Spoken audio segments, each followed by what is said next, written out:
catalyzed hydration. Okay, we're gonna use an acid. Acid is used, but also regenerated, and that's how you know that you're going on the right track after you regenerate your acid. We're also gonna be adding H2O, water, to the reaction. So this is gonna be Murtadha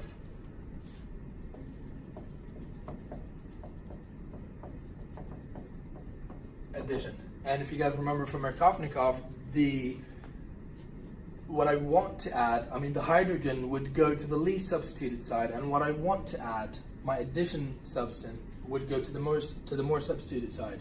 So we have an example, right? My example,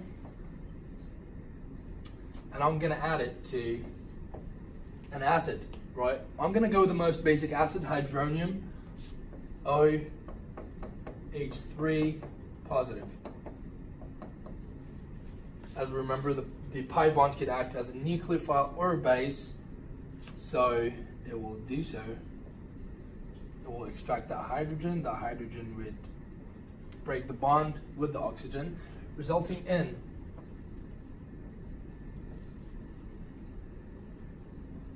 as you can see, the hydrogen is lost from here, so I end up with water as this substance right here now.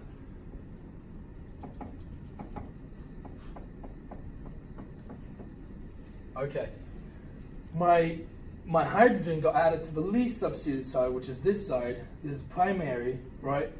Versus this is tertiary. So my carbocation, to be more stable thermodynamically wise, it's gonna be on this side, right?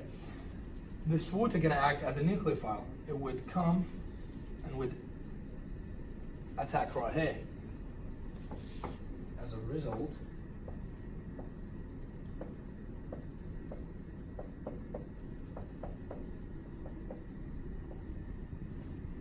if you guys want this, my hydrogen will be on this side, that side, right? So I'm not done yet. I have water as a substrate right here. So I still, because I'm doing hydration, I still have water medium. So I still have more water coming around, right?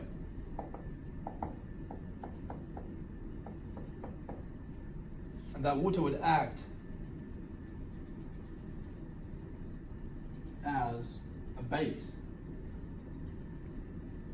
a weak base, resulting in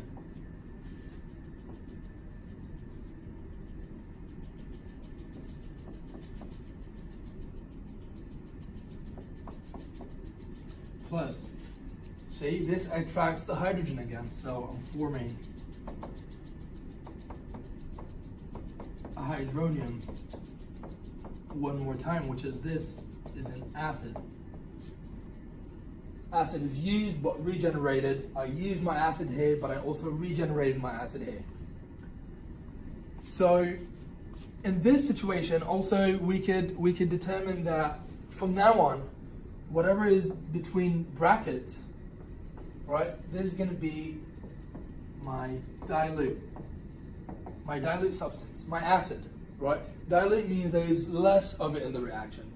And in this situation, my hydronium is my dilute, and my water is my excess, my medium, right? Most of the time, we're going to use this acid, or that diluted acid, which is H2SO4. So recognize this. After that, we're jumping to an example that we have set up right here, and my friend Mariam would lead us on. Okay, so what you're going to do is, because the acid catalyzed hydration is at Markovnikov addition, you're going to add the OH to this side. The intermediate would look like this. And then, so that means you're going to add the OH like this. However, this is a chiral center, therefore this is going to be a wedge, and this will be dashed. And the enantiomer would look like this.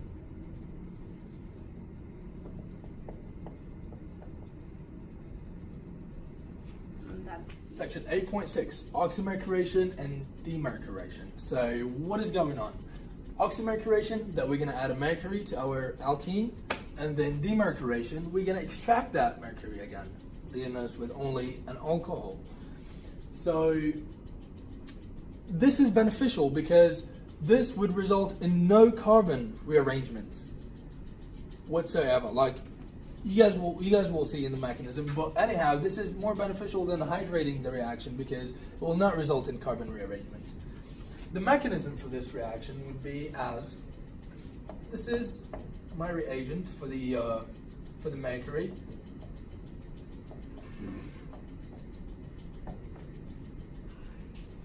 I'll just write here what would like the whole reagents would be Hg OAC2 H2O over BH4.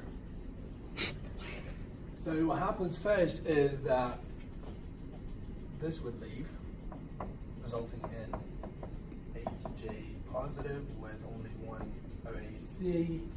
And if I mix that, if I add that to an alkene, the alkene would attack and bring the whole molecule with it.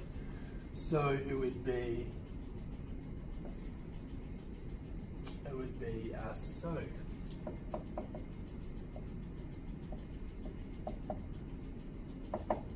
Now a lone pair is formed on the mercury. We don't know how it formed. It's beyond the scope of our class, but just go with it and just pretend and make yourself believe that it just formed. So remember, there's no carbon rearrangement in this, so it can't be. This is positive. It would form a carbon rearrangement. In this case, intramolecular reaction would happen first, and it would form a resonance structure. So this is equilibrium with that.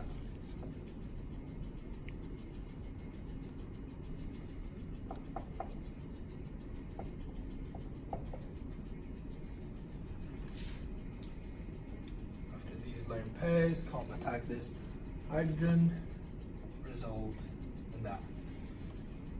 Right? So remember, we have H2O, water, in our medium. Our water would come here.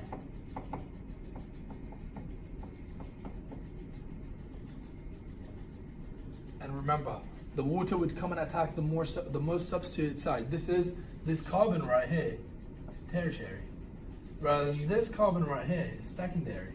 So the water would come and attack that tertiary, resulting in, I'm going to draw my products down here, and we have our Hg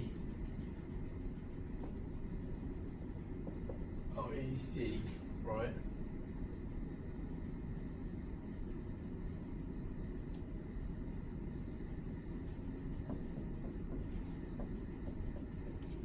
We're adding more water to it.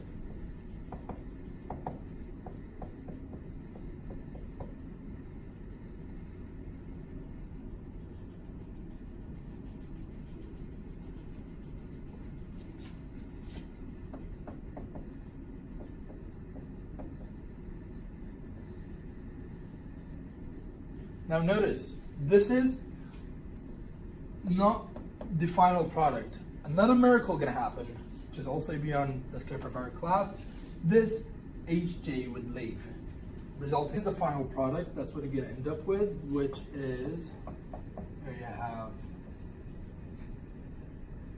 as that. And this is going to be your final product.